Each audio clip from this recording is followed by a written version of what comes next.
Alors, bonjour, une vidéo sur la peur de maigrir, ma peur à moi, en fait, qui fait référence à la peur extérieure que les gens me révèlent en fonction de mon poids. Tes parents, ils sont comment, Cécile?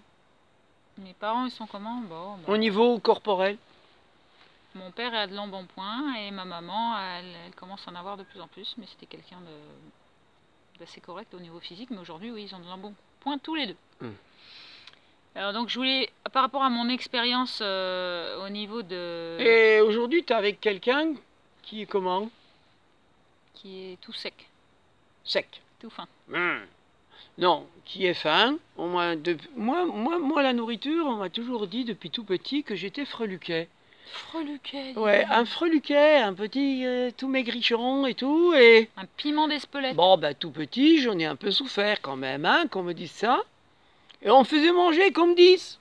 Ouais, on faisait terminer les plats. Il faut que tu grossisses, faut que tu grossisses. Ah, ma maman aussi, on l'a fait grossir quand elle était petite. Faut que tu grossisses, faut que tu grossisses. J'ai jamais grossi. Mais ma maman, elle a pris du poids aujourd'hui. Alors, elle a pris des bouillies pour grossir aussi. Et j'en ai fait comment dire, en grandissant, j'en ai fait mon parti parce que, par exemple, j'ai fait des courses de vélo quand j'étais jeune, plus jeune, et mon papa, qui était plus en beau poids, plus carré, lui, hein, plus trapu, et ben, qui faisait des fois du vélo avec moi, il me disait, ouais, tu t'envoles dans les côtes. Et en fait, j'en ai fait mon parti, c'est-à-dire que d'être léger, d'être freluquet, hein, et ben, je m'envolais dans les côtes. Et puis, je m'envolais dans les arbres. Et puis, je pouvais aller au bout des branches pour aller cueillir des fruits. Donc, un peu comme un singe. Donc en fait, donc au niveau du freluquet, et je voulais dire encore une chose, au niveau de la peur de maigrir, hein, parce que la peur de maigrir, elle est reliée à une mémoire des guerres, des famines, du manque de nourriture, et puis, de la peur de manquer. Se fier aux apparences. Il y a des gens très fins qui sont en très très bonne santé, il y a des gens qui sont très très gros qui sont en très mauvaise santé. Hein, donc, ah ouais, mais attention, au niveau donc pays. Ensuite, par rapport, je peux dire par rapport à moi, ouais, après on peut raconter les histoires de la Terre entière, mais je voulais parler de moi. Après, je voulais juste dire par rapport à mon expérience vis-à-vis de mon physique, qui lorsque je suis en pause alimentaire de longue durée, lorsque j'ai fait de juin 2006 à janvier 2008, une pause alimentaire dans toute mon innocence, donc c'est là où j'ai découvert que je ne mourrais pas de faim, parce que je suis toujours en vie aujourd'hui. On était en période de voyage et on a pas mal bougé dans pas mal d'endroits. Et en fait, donc je me suis jamais pesée, je me suis jamais regardée dans une glace et...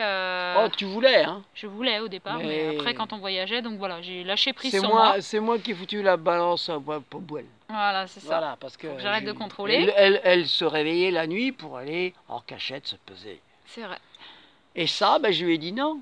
Tant que tu je voulais contrôler, j'avais peur. Tant que tu nourriras la peur de maigrir, la peur de perdre du poids, tu vas en perdre. C'est ça.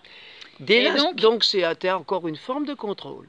Oui, bien sûr, je cherchais à contrôler. Donc en fait, quand on est parti en voyage, on n'avait plus de maison, plus rien, et on bougeait partout, on avait un camping-car.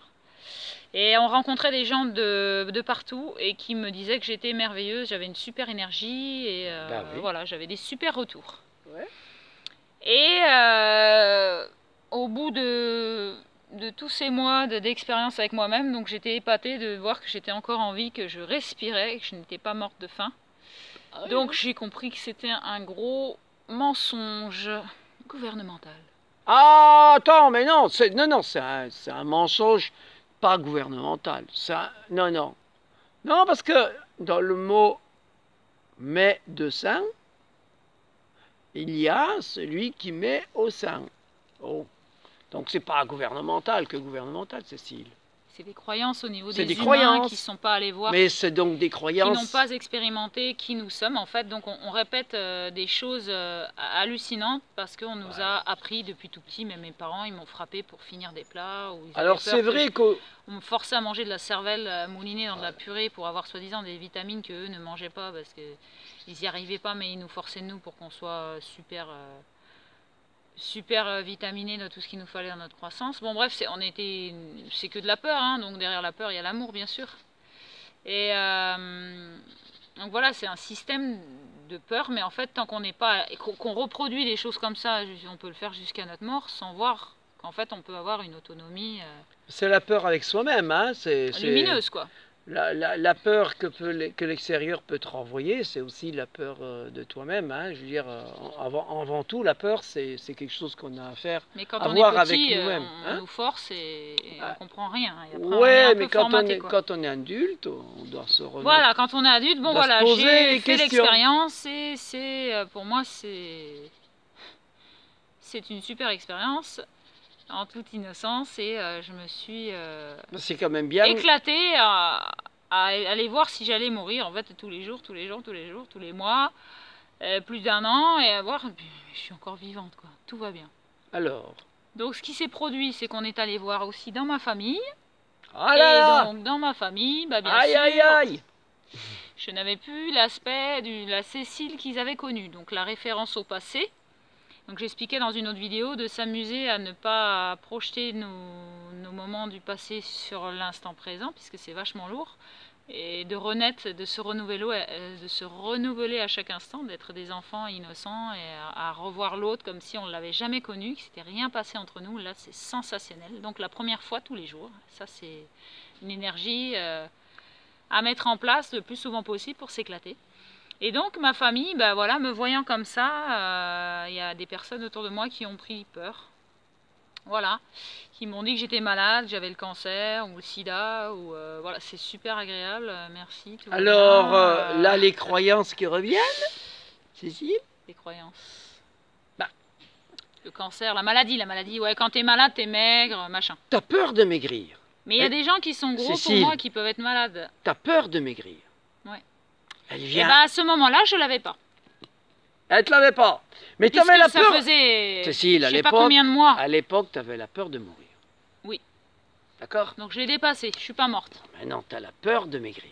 J'ai la peur de maigrir. C'est la peur qu'on t'a renvoyée de l'extérieur. Tout à fait, parce que je me fais référence toujours à l'extérieur, alors que pendant toutes ces... Elle vient d'où cette mémoire? Parce que c'est ça que tu dois, si tu veux dépasser, parce que c'est ce que moi je fais, quand je vois que j'ai quelque chose, une peur ou quoi, je vais aller à l'intérieur de moi, me poser la question, d'où vient-elle?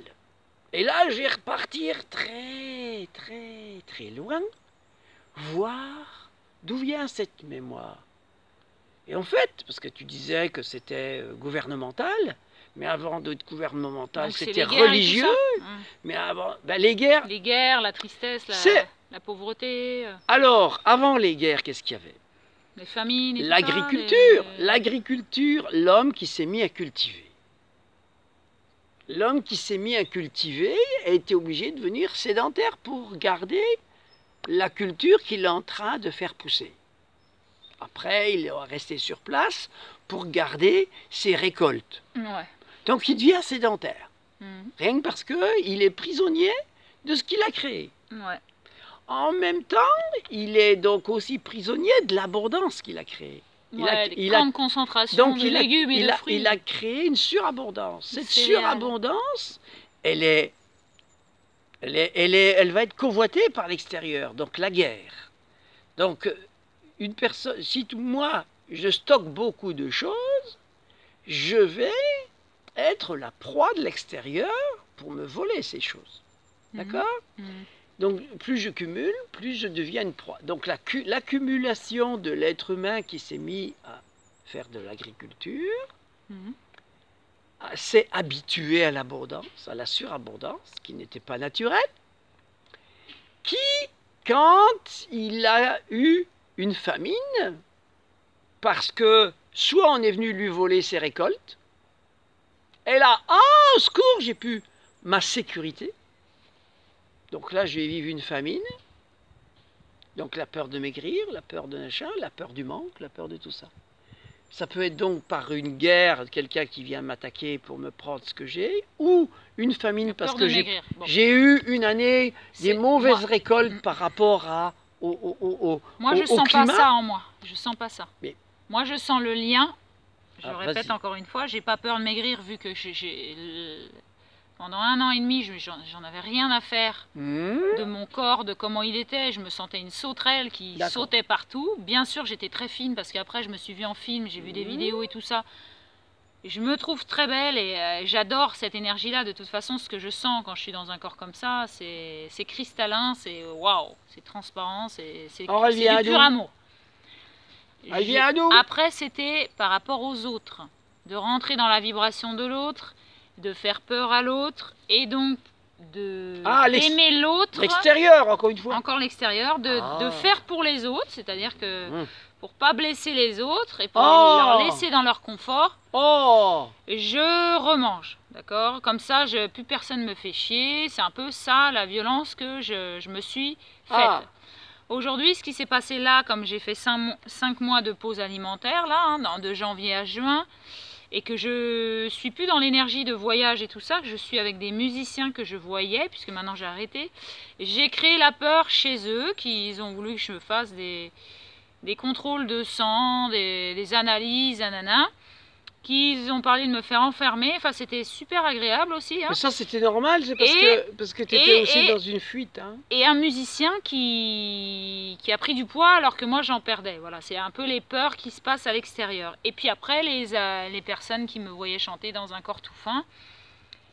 Donc voilà, maintenant c'est d'être vigilante à ne pas répondre à la demande extérieure, mais d'être centrée sur moi et de répondre à ma demande intérieure, quoi qu'il arrive.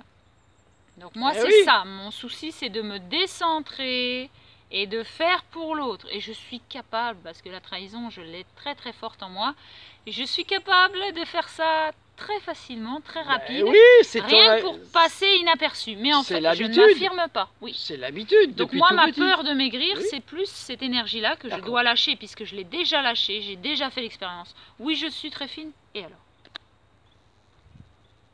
Ça sert à quoi de faire des réserves, Cécile? Bah rien, c'est lourd. Ah, c'est lourd, hein? Ouais, c'est vrai, c'est lourd. Merci. Alors, et donc, ce que je voulais dire... réserves, mais les autres à l'extérieur. Ce que je voulais dire, attends, juste... Ce que je disais tout à l'heure, par rapport aux gens... Cécile, la peur de maigrir, la peur d'être faim, la peur d'être maigre, qu'est-ce que ça renvoie chez les gens? Je ne sais pas leur peur à eux, je sais pas parce que moi je l'ai pas. Si je te l'ai dit, je l'ai dit... la famine, il y a peur de mourir de faim et tout ça. La peur d'être maigre, c'est la peur de la famine, la peur de machin, la peur du manque, la peur de tout ça, de notre société de consommation d'aujourd'hui, encore une fois. Voilà, aujourd'hui, c'est plus une peur agricole, ni une peur religieuse, c'est une peur politique, économique, c'est tout ça, mais c'est la même chose. D'accord? On est toujours dans cette même peur, tu renvoies à l'extérieur une peur que les autres ne veulent pas voir d'eux. Voilà, c'est ça, donc j'ai assumé ça. Assumer, faire un gros sourire à cette peur. Un bon miroir rythmique. Voilà, et ce que j'ai besoin de dire, c'est qu'il y a des gens qui m'ont trouvé maigre, mais qui sont que sur YouTube. Ils m'ont dit, ah Cécile, tu maigris, machin. Ils n'ont pas vu les photos où j'ai fait 5 mois sans rien du tout. Donc là où je suis très très fine. Et puis voir les photos où j'ai fait en 2006 à 1 an et demi. Je vais m'amuser à montrer un peu mon poids, comment je peux gérer mon poids avec plus 25, moins 10. Ouais, alors Cécile c'est très intéressant. Cécile, elle fait le yo-yo. Moi, aujourd'hui, mon but, ce n'est pas soi-disant de m'arrêter de manger ou quoi que ce soit, vu que je peux me faire plaisir et je suis en autonomie avec la nourriture. J'en prends par rapport à tout ce que les gens peuvent manger matin, midi et soir. J'ai aucune question à me poser à ce niveau-là. Mais j'ai besoin de faire attention à ne pas nourrir trop mes émotions et juste nourrir comme ça pour le plaisir. Bon, moi, je dois dire quand même quelque chose. C'est à propos de Cécile, je vais vous dire un truc. J'ai pas trouvé meilleur cobaye. Ah bah oui. Ah bah ouais, c'est un cobaye génial parce qu'elle va dans toutes les blessures. Elle peut aller dans toutes les blessures. Elle fait l'aller-retour et machin et tout. Et vas-y, elle peut prendre du poids, aller perdre du poids, encore plus que ce qu'elle a besoin. Quand j'ai envie. Alors que je lui pose souvent la question. Je lui dis, Cécile, t'as envie d'être comment? Comment tu as envie d'être? Allez, dis-moi. Cristalline. Bon bah alors! Voilà, je suis ravie d'être accompagnée d'André. sois ce que tu as envie d'être. Compagnon de route qui n'a Et- pas peur que je et meure de arrête. faim et qui m'encourage Et arrête à être moi-même et à aller de- vers ce monde invisible, de vouloir contenter. lumineux. Nous sommes au Arrête paradis. De Ouh, vouloir c'est ici contenter maintenant. l'extérieur. Tout à fait, merci, merci. J'ai arrêté D'accord, de vouloir c'est- contenter l'extérieur. Merci, merci. Je demande d'arrêter Puisque de tu vouloir seras... contacter l'extérieur. Et plus tu arrêteras de Ouh, j'arrête contenter... de contacter, Plus contenter tu arrêteras de l'extérieur. contenter l'extérieur, Cécile, plus Ouais. tu seras contente à l'intérieur. Ouais, merci, merci. Et plus tu seras heureuse Ça me parle bien. à merci, l'intérieur. merci. Mmh. Mais voilà, alors Bon, il y a moi, encore des couches, hein. j'ai encore une chose à dire et je l'ai déjà dit plein de fois, mais je le redis là. Jouons avec nous-mêmes. Arrêtons de travailler sur nous. Oui, œuvrons, nous sommes Parce des que belles œuvres d'art. Travailler sur soi, c'est souffrant, hein. Très Oui, souffrant, ouais, et ça ouais. reste souffrant. Et on continue à souffrir. Alors amusons-nous, allez, jouons, amusons-nous. Et si on joue, c'est là qu'on déjoue, parce que j'ai déjà expliqué ça à Cécile, mais le dire, ça passe par là, l'oreille là, ça ressort de l'autre. Des fois, Le vivre, hein, c'est mieux. Hein. ça fait pas un tilt là-dedans, des fois. Hmm. C'est trop encombré, des fois. Il faut que ça soit vide. Comme ça reste. Donc, je voulais dire quoi? J'ai dit une connerie, je sais plus. Ah, bah, je sais pas. Ah, je voulais dire que... Ah Donc, moi, je voulais continuer sur la peur de maigrir. Et la peur, en fait, être informé, c'est aussi prendre conscience de qui je suis et de voir si c'est ma vérité par rapport à l'alimentation. Est-ce que je me nourris trop? Est-ce que j'ai été conditionnée? Est-ce que c'est vrai tout ce que j'ai entendu? Est-ce que je peux aller expérimenter? Et par exemple aussi au niveau du climat qui se réchauffe, et ben lorsque je me nourris très très peu, la lumière, elle me traverse. Je ne suis pas du tout sensible à la canicule. Ah ouais, mais Ça, attends, j'ai fait alors là... l'expérience. Et donc c'est aussi comme le cancer, lorsqu'on jeûne et donc on décrasse les cellules saines des excès et qu'on envoie la chimio, les cellules saines sont protégées et elles restent vivantes pardon, avec la chimio, alors que si j'ai des cellules encrassées et qui sont saines, hein, lorsque j'envoie le produit de la chimio, ça les tue. Donc en fait, lorsque je suis dans une alimentation légère, je me porte beaucoup mieux au niveau de ma lucidité, de mes cellules et tout ça, et au niveau de la chaleur de l'univers. Et aussi c'est important que si cette société-là économique s'écroule dans sa turbine de vitesse, oui. C'est important d'apprendre à se nourrir très peu ou d'aller se nourrir dans la nature, c'est l'autonomie aussi. Voilà, qu'est-ce que tu voulais dire? Alors on va faire une vidéo sur, sur le climat. Oui, oui, après. Oui. Voilà, tu voulais plus rien dire sur la peur de maigrir? Bon, je l'ai oublié ce que je voulais dire, mais bon, de toute façon c'est ça, c'est de jouer avec soi. Voilà, hein? Jouons, merci. Ah oui, ça y est, ça revient. Parce que quand on joue avec soi, avec toutes les énergies qui nous entourent, oui. Eh bien nous déjouons tous les pièges qui nous seraient proposés. Voilà, toutes les peurs. Voilà, c'est en jouant que j'ai la possibilité de déjouer, hein, de déjouer aussi. Donc voilà, c'est ça que je voulais dire tout à l'heure. Super. Amusons-nous. Merci.